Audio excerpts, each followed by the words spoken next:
putting it mildly. It takes a headline that everyone knows, the release of the Epstein files, Yeah. and it pivots in a direction I honestly did not see coming. It is definitely a sharp turn. Usually when we talk about things like the Epstein files, the conversation is strictly legal. Right. Who's on the list? Who is implicated? What are the charges? What is the political fallout?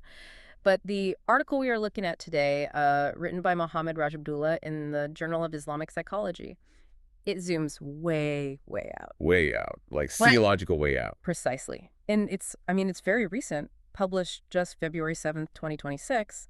This piece isn't really interested in the gossip or the specific names. It uses those files as a launching pad for a much bigger argument. An argument about what, exactly? About the nature of evil, the existence of God, and the structural failure of what he calls human-made morality. It's such a bold opening premise. I mean, usually when people talk about horrific crimes or this kind of organized immorality, the argument goes the other way. Oh, completely. People say, if there is a God, how could he let this happen? It's the classic problem of evil. Right, that's the standard philosophical hurdle, you know? If God is good and all-powerful, why does suffering exist? But Abdullah just flips the chessboard entirely. How so? He looks at the revelations in these files, which he describes not just as crimes, but as entirely demonic, and he uses them to argue for the existence of God. Okay, that's the part I had to read twice. Walk me through that logic. How do you get from a stack of court documents revealing abuse to a proof of the divine? Well, it's an inversion of the argument. Abdullah suggests that if you look at the specificity of the evil involved here, the organization, the sadism, the systemic nature of It it, doesn't look random. it doesn't look like random biological behavior. It doesn't look like mere survival instinct gone wrong. He argues it bears the hallmarks of something, well, demonic. So he's saying this isn't just bad behavior. It's a spiritual force. Essentially, his core thesis is that the existence of such profound intelligent evil is proof of the existence of Satan or Shaitan in the Islamic context. Okay. And logically, if you accept the existence of a fallen angel, a specific adversary like Satan, you have to accept the existence of the creator he rebelled against. You can't have a shadow without a light source. That's it. That's the argument. That is a fascinating way to frame it. So the sheer darkness of the event is used as evidence for the light. It's almost like he's saying, you can't explain this level of depravity through evolutionary biology alone. That's exactly his point. He argues that materialist explanations just fall short here. But he doesn't stay in the clouds with this. The mission of this deep dive isn't just abstract theology, it's a diagnosis of society. He treats the Epstein files as a case study, a symptom of a much deeper sickness he calls man-made morality. Let's dig into that term, man-made morality. Yeah. Because in the West, we tend to think of our legal systems and our ethics as pretty advanced. Yeah. You know, we have human rights tribunals, we have constitutions. What's his beef with human intellect here? Well, he's not bashing intellect itself, but rather the idea that intellect alone is enough to build a stable moral framework. Yeah. He argues that when humans try to define right and wrong without an objective, divine anchor, the definitions become fluid. They become negotiable. Negotiable based on what? Based on power and based on desire. Abdullah argues that without a higher authority, morality just becomes a contest of wills. If I'm powerful enough, I can redefine what's moral to suit my interests. This reminds me of that old saying, might makes right. It's exactly that, but dressed up in modern suits. And he uses the Epstein situation to illustrate this. Here you had organized immorality at the highest levels. Yeah. It wasn't just a couple of guys in a basement. It was a network protected by wealth, status, and connections. Abdullah asks, how does a system allow that? And his answer is? His answer is that when you remove God, you create a vacuum, and that vacuum gets filled by desire.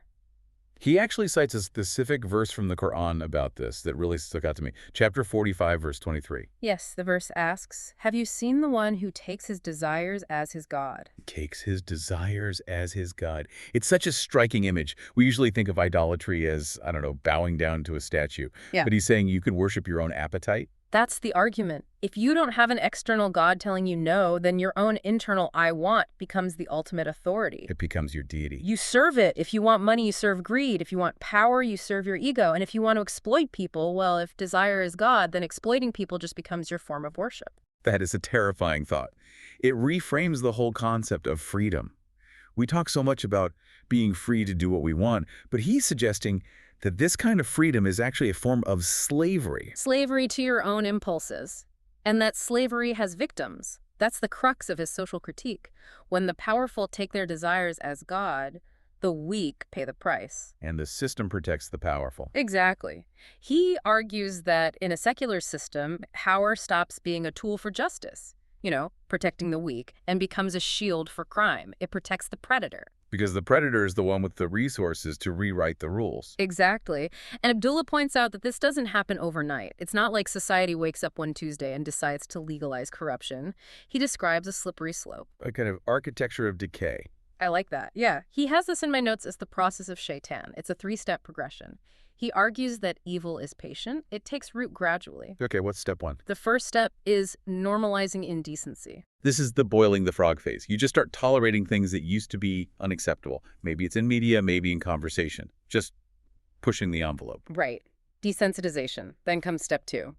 Defending it. So we move from just tolerating to advocating. Yeah. You start creating these intellectual arguments for why this indecency is actually good. You frame it as liberty or progressive values or sexual freedom. You use your intellect, that man-made tool, to rationalize what your gut is telling you is wrong. And then step 3.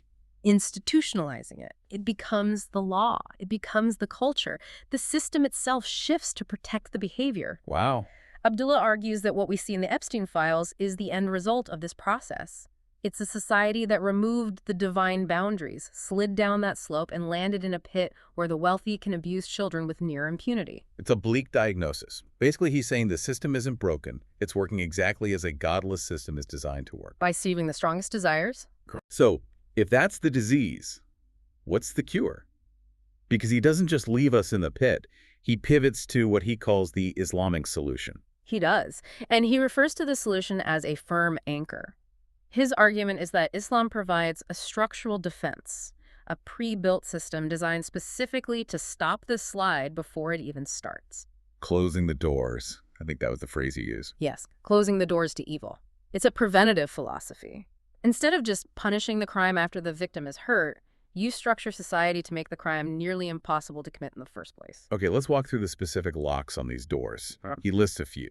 The first one is the strict prohibition of zina. Right. Zina is the Islamic legal term for sexual immorality. So, adultery, fornication, any sex outside of marriage. Now, to a modern Western ear, this might sound Restrictive.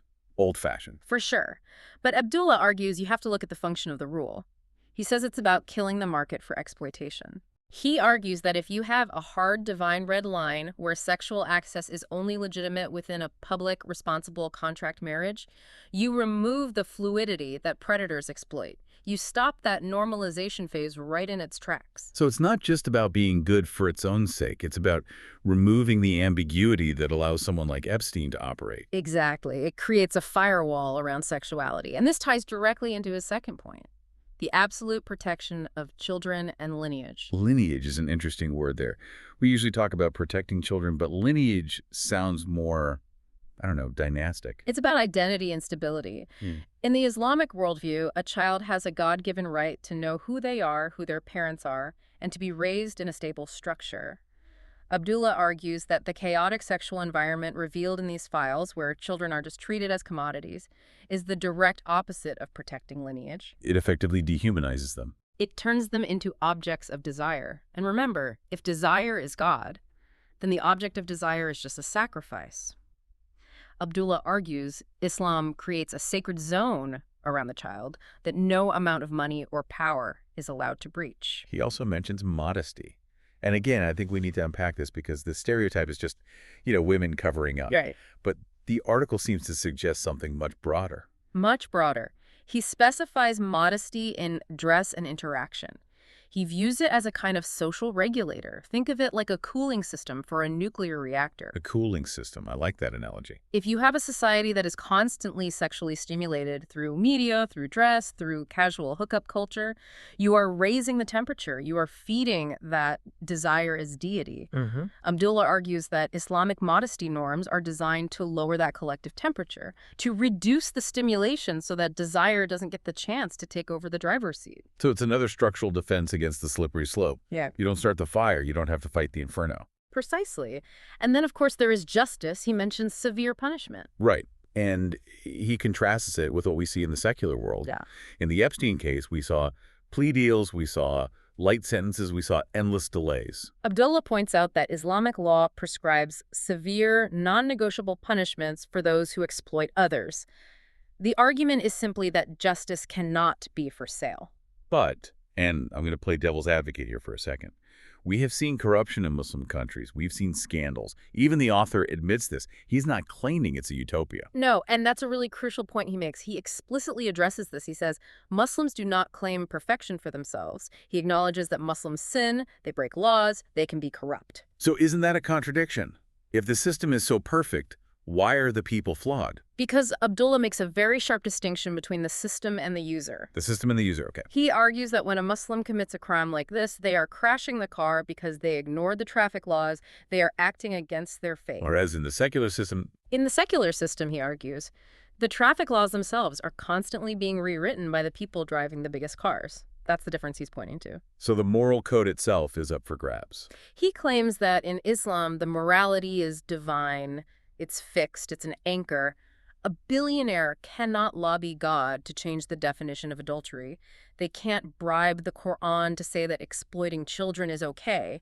The standard remains the standard, regardless of whether people fail to meet it. That's the anchor concept, the idea that you need something that humans cannot touch, cannot edit, and cannot vote on. Yes, and this leads to his final and arguably most powerful point, ultimate accountability. The internal police officer. In a way, look, the fatal flaw of any man-made law is that it depends on enforcement. If I can hide my crime, or if I can bribe the judge, or if I am the judge, I win. I get away with it. Which is exactly what we see with these elites. They operate above the law because they basically own the law. Right. But Abdullah argues that the Islamic system introduces a variable that no amount of money can neutralize: the belief in an all-seeing creator. The idea that you are being recorded 247, not by a security camera, but by God. And that there is a trial after death that you cannot lawyer your way out of. Abdullah argues that this belief, if it is sincere, acts as the ultimate deterrent. It creates a conscience that functions even when the doors are locked and the lights are off. So his argument is that you can't have a truly moral society if the only thing keeping people in line is the fear of getting caught by other humans. Because humans are fallible. And bribable. You need the fear of something absolute. That is the core of his thesis. He says that the difference between organized immorality and human dignity is the recognition of that divine boundary. One system relies on police, the other relies on piety. It's a comprehensive argument. He takes us from the specific horror of the Epstein files through the philosophy of desire as God and lands on this structural solution. And he wraps it up with a really interesting observation about the modern world. He notes that many people, seeing this moral confusion and this elite corruption, are actually turning to Islam. The modern search. Yes. And he clarifies that this isn't because they hate their own culture or because they're angry. It's because they're looking for safety. They are looking for that firm anchor. They see the chaos of a world where morality is fluid. And they want the stability of a world where morality is fixed. They're looking for a system that protects dignity better than human intellect seems to be managing on its own. You know, it leaves us with a really heavy question to chew on. We like to think that we can just educate ourselves into being good people, that if we just have enough smart people writing laws, we can create a just society. But Abdullah challenges that fundamental assumption. He really does. Yeah. He leaves us with this question. If you remove divine boundaries, is the slide into corruption inevitable? Is it just a matter of time before desire replaces morality? Can human intellect truly sustain a moral framework on its own forever? Or is morality like a battery? It eventually runs out of juice if you disconnect it from the source. That's the question. Abdullah looks at the Epstein files and says the battery is dead. A provocative thought, and one that definitely makes you look at the headlines a little differently. It was a fascinating read. We will leave you to ponder that one. Thanks for joining us on this deep dive into the work of Mohammed Abdullah. We'll catch you on the next one.